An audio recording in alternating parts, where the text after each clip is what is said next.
Hello दोस्तों, आज हम एक्सप्लेनेशन करेंगे 2015 में आई एक स्लेशर मूवी का प्लेइंग विथ डॉल। इस मूवी में डायलॉग तो बहुत कम है, लेकिन ये देखने में बहुत ही इंटरेस्टिंग है। चैनल पर नए हैं दोस्तों तो सब्सक्राइब करके बेल आइकन को प्रेस कर दीजिए। इस चैनल पर आपको वर्ल्ड की सभी कैटेगरी की मूवी के एक्सप्लेनेशन देखने को मिलते रहेंगे। तो चलिए शुरू करते हैं।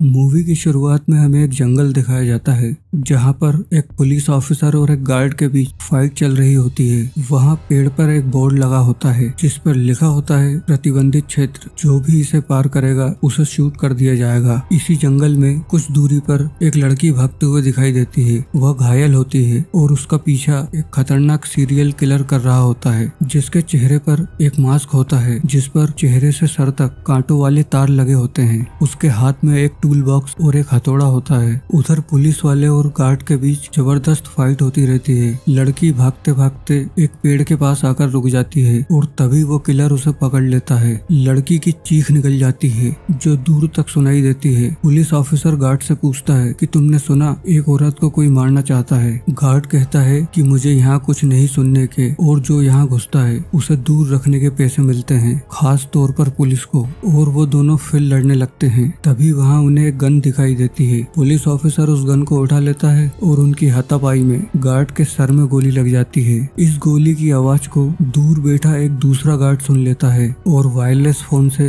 अपने बॉस को सूचित करता है। गार्ड बॉस को सब कुछ बताकर उससे कहता है कि मैं पता लगाता हूँ। उस जंगल में सभी जगह कैमरे लगे होते हैं और वह बॉस, जिसे मूवी में वॉचर कहा गया है, अपनी खुफिया जगह पर बैठकर उस लड़की और किलर का लाइव शो देख रहा होता है। किलर लड़की को पेड़ से बांध देता है, फिर चाकू से उसके कपड़े काटकर उसका सीना काट देता है और उसका खून और ऑर्गन निकाल कर रख लेता है। वॉचर उसकी क्रूरता को देखकर बहुत प्रभावित होता है। किलर टूल बॉक्स में से एक रॉड निकालता है और उस लड़की के पेट में घोंप देता है। उधर वो गार्ड पुलिस वाले को देख लेता है और मशीन गन से उस पर गोलियां चलाता है। गोली लगने से पुलिस वाला लुढ़कते हुए एक घाटी के नीचे चले जाता है। फिर गार्ड वॉचर को सब बताता है और पूछता है कि मैं नीचे जाकर कंफर्म करता हूँ कि वो मरा या नहीं, लेकिन वॉचर उससे मना कर देता है। वह कहता है कि वह जगह मौत का क्षेत्र है और वहां जाना मना है, और अगर वो गोली लगने से नहीं मरा तो वह तड़प तड़प कर मर जाएगा। अगले सीन में हमें एक घर दिखाते हैं जो पूरी तरह से खाली होता है। वहाँ एक लड़की बैठी होती है जिसका नाम सिंडी होता है। तभी उसका मकान मालिक आता है और उससे उसके सामान के बारे में पूछता है। सिंडी बताती है कि उसकी रूममेट लोरा उसका सारा सामान और किराए के पैसे सब कुछ लेकर भाग गई, लेकिन उसने कुछ पैसे बचा कर रखे थे जो वह मकान मालिक को दे देती है। मकान मालिक उससे कहता है कि इसमें $400 कम है और ऐसा कई बार हुआ है। सिंडी कहती है कि मैंने अपना हिस्सा पूरा दिया है। मकान मालिक उससे कहता है कि तुम्हारी रूममेट ने कभी नहीं दिया और मकान का अनुबंध तुम्हारे नाम पर है, इसलिए यह तुम्हारी समस्या है। वो सिंडी को डराता है कि मुझे कानूनन हक है कि मैं तुम्हें निकाल कर सड़क पर फेंक दूं। सिंडी टेंशन में आ जाती है। दरअसल मकान मालिक की गंदी नजर उस पर होती है और वह सिंडी को पैसे ऑफर भी करता है, लेकिन सिंडी दरवाजा खोलकर उसे बाहर का रास्ता दिखा देती है। मकान मालिक उसे धमकी देकर चले जाता है। दरअसल सिंडी की जॉब छूट गई थी। उसके बॉस की बीवी ने उस पर इल्जाम लगाया था कि सिंडी उसके पति के साथ फ्लर्ट करती है और उसे नौकरी से निकाल दिया था। इसी के चलते सिंडी की यह हालत हो गई थी। सिंडी वापस अपने ऑफिस जाती है। उसके 2 सप्ताह का वेतन बकाया था, पर वहाँ पर उसके बॉस की बीवी उस पर नाराज हो जाती है और उस पर कंप्यूटर चुराने का इल्जाम लगाने की धमकी देती है। उसका भतीजा एक पुलिस वाला होता है। सिंडी डर जाती है और वहाँ से चली जाती है। अब सिंडी निराश होकर उसके किराए वाले घर में पहुँचती है। तभी उसके दरवाजे पर नॉक करने की आवाज आती है। वह बाहर जाकर देखती है तो वहाँ पर एक छोटा बॉक्स रखा होता है। वह उसे लेकर अंदर आ जाती है। तभी उसका फोन बजता है। दूसरी तरफ से एक लेडी की आवाज आती है जो कि एक लॉयर होती है। वह कहती है कि पिछले महीने आपने नौकरी के लिए आवेदन दिया था, क्या आप नौकरी के लिए तैयार हैं? सिंडी को और क्या चाहिए था, वो फौरन हाँ कर देती है। इस नौकरी में सिंडी को सैलरी के अलावा रहना और खाना फ्री था। यह नौकरी एक अमीर आदमी के घर को संभालने की थी जो जंगल में था और वहाँ पर कोई भी नहीं रहता था। फोन पर सिंडी को पता चलता है कि उस बॉक्स में एक चाबी है और गाड़ी उसके घर के बाहर खड़ी है और उसे फौरन जॉब पर निकलना है। सिंडी घर के बाहर आती है तो उसे मकान मालिक दिखता है जो कोर्ट से घर खाली कराने के पेपर लेकर आया हुआ था। सिंडी चाबी का बटन दबाती है तो वहाँ पर खड़ी SUV गाड़ी स्टार्ट हो जाती है। मकान मालिक ये देखकर हैरान हो जाता है और सिंडी बड़ी स्टाइल में चलते हुए गाड़ी में बैठकर वहाँ से चली जाती है। अब वह बहुत खुश होती है। उसे GPS की मदद से उस जगह पर पहुँचना होता है। एक लंबा सफर तय करके सिंडी एक कच्चे रास्ते से उस जंगल में दाखिल होती है। उसकी गाड़ी में फ्यूल खत्म होने वाला होता है और उसका GPS भी ठीक तरीके से काम नहीं कर रहा था। थोड़ी आगे जाने पर उसे जंगल में एक आदमी लकड़ी काटते हुए दिखता है। वह उससे उस जगह का पता पूछती है। वह आदमी उसे बताता है कि वह जगह थोड़ी आगे है और यहाँ पर कोई भी गैस स्टेशन या पेट्रोल पंप नहीं है। वह कहता है कि यह जगह बहुत खतरनाक है, सिर्फ महिलाओं के लिए नहीं पुरुषों के लिए भी। सिंडी उससे कहती है कि मेरे पास इतना पेट्रोल नहीं है कि मैं वापस लौट सकूं, मुझे उस जगह पर पहुंचना ही होगा। वह आदमी उसे देखकर पूछता है कि क्या तुम अकेली हो। सिंडी उससे झूठ कह देती है कि मेरे हस्बैंड कार में सो रहे हैं और वहां से गाड़ी की ओर चली जाती है। जैसे तैसे सिंडी उस पते तक पहुंच जाती है जहां पर एक टूटा फूटा मकान बना होता है। वह उस मकान के अंदर जाती है और उसकी हालत देखकर वापस बाहर आ जाती है। कैमरे से उस पर नजर रखी जा रही थी। यह वही जगह थी जहाँ किलर रहता है और सिंडी को नौकरी के लालच में वहाँ लाकर फंसाया गया था। सिंडी निराशा में अपनी गाड़ी में बैठ जाती है। उस गाड़ी में जानबूझकर उतना ही पेट्रोल डाला गया था जिससे वो वहीं तक पहुंच सके। थोड़ी देर बाद सिंडी को एक गाड़ी आती हुई दिखाई देती है। वो लायर वहां पर आती है जिसने सिंडी को नौकरी दी थी। वह सिंडी से उसके सामान के बारे में पूछती है। सिंडी उससे कहती है कि वह अपने साथ कुछ भी नहीं लाई। वह लेडी SUV की चाबी सिंडी से लेकर उसे अपने साथ गाड़ी में बिठाकर वहां से ले जाती है। फिर वह लोग उस मकान तक पहुंचते हैं जो कि काफी आलीशान होता है। लॉयर उसे उस मकान में घुमाती है और वहाँ की सारी डिटेल बताती है। वह कहती है कि यहाँ पर फोन नहीं है और ना ही मोबाइल नेटवर्क आता है। तुम यहाँ पर म्यूजिक सुन सकती हो और महीने भर का खाने पीने का सामान यहाँ पर है। वहाँ हर जगह कैमरे लगे होते हैं। लॉयर उससे कहती है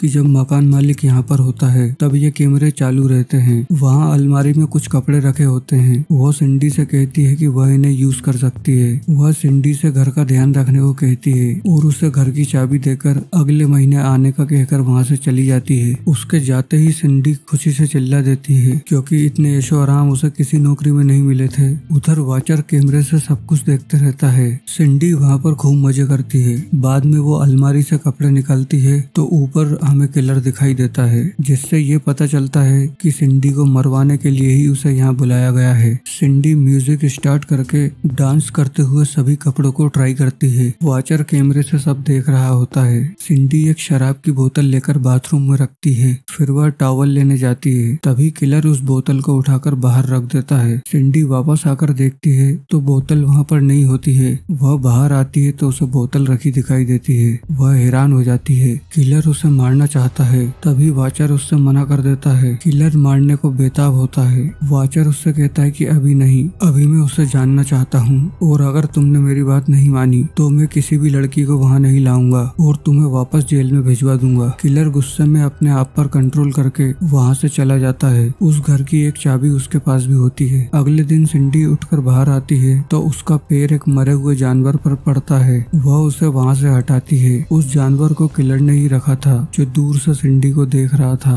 किलर एक पेड़ के नीचे रहता है जहाँ उसने कई लोगों के शरीर के अंग को पेड़ पर टांग रखा था जिनको उसने मारा था। अगली रात किलर वापस घर में घुसता है। सिंडी ने ज्यादा शराब पी रखी थी। वह चाकू उसके शरीर पर फेरता है जिससे सिंडी की नींद खुल जाती है और किलर छुप जाता है। अगले दिन सिंडी की नींद खुलती है। वह बोतल को डस्टबिन में फेंकती है। उसके बाद सफाई करती है। हैंगओवर उतारने के लिए वह बाथ टब में नहाने के लिए जाती है। तभी वहाँ पर पुलिस ऑफिसर आ जाता है और सिंडी से पूछता है कि अंदर कितने लोग हैं। सिंडी घबराकर उससे कहती है कि मैं अकेली हूँ। फिर घायल होने के कारण पुलिस वाला बेहोश हो जाता है। सिंडी उसे अंदर ले जाकर उसकी मरहम पट्टी करती है। होश में आने पर वह सिंडी से अपनी गन मांगता है जिसे सिंडी ने छुपा दिया था। उसे पुलिस ऑफिसर पर विश्वास नहीं होता है। ऑफिसर उससे कहता है कि आपने मेरी आईडी देखी होगी। सिंडी उससे कहती है कि वह नकली भी हो सकती है। वह उससे पूछती है कि इस जंगल में कोई नहीं रहता तो तुम यहाँ किसे मारने आए हो। फिर पुलिस ऑफिसर उसे सारी बात बताता है कि एक साइको किलर यहाँ पर है और वो न जाने कितनी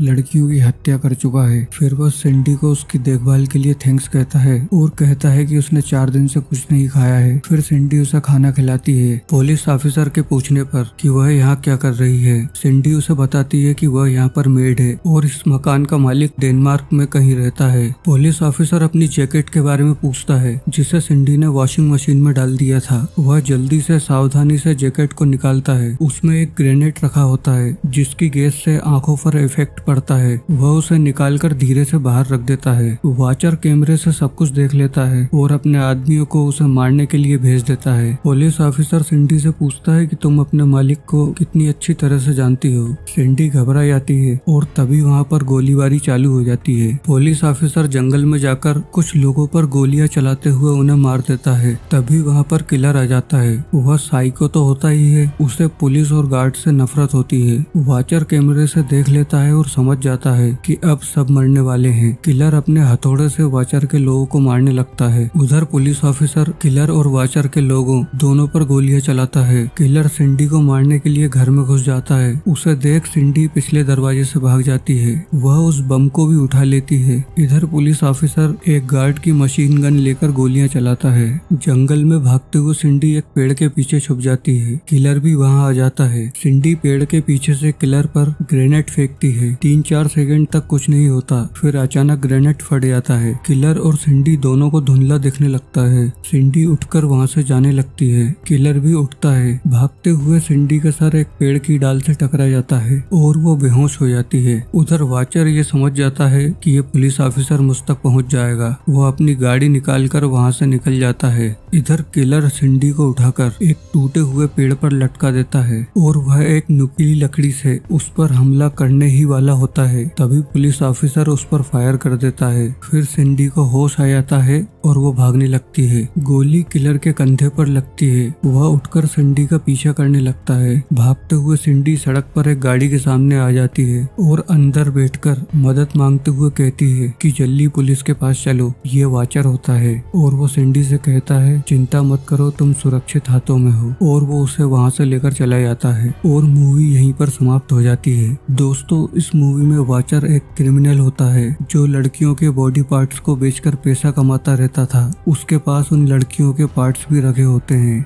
जिन पर उन लड़कियों का नाम लिखा होता है जिन्हें किलर ने मारा था। किलर साइको होता है और उसे हत्याएं करनी होती है। वॉचर इसी का फायदा उठाकर उसे अपने सोर्स से जेल से निकालकर इस जंगल में ले आता है। फिर वहाँ पर सभी जगह कैमरे लगा देता है और ऐसी लड़कियों का पता लगाता है जिन्हें पैसे की सख्त जरूरत होती है और उन्हें नौकरी देने के बहाने वहाँ बुलाकर किलर से मरवा देता है। दोस्तों, इस मूवी के 3 पार्ट्स और हैं। अगर आप उनका एक्सप्लेनेशन देखना चाहते हैं तो चैनल को सब्सक्राइब करके कमेंट्स कर दीजिए। Thanks for watching.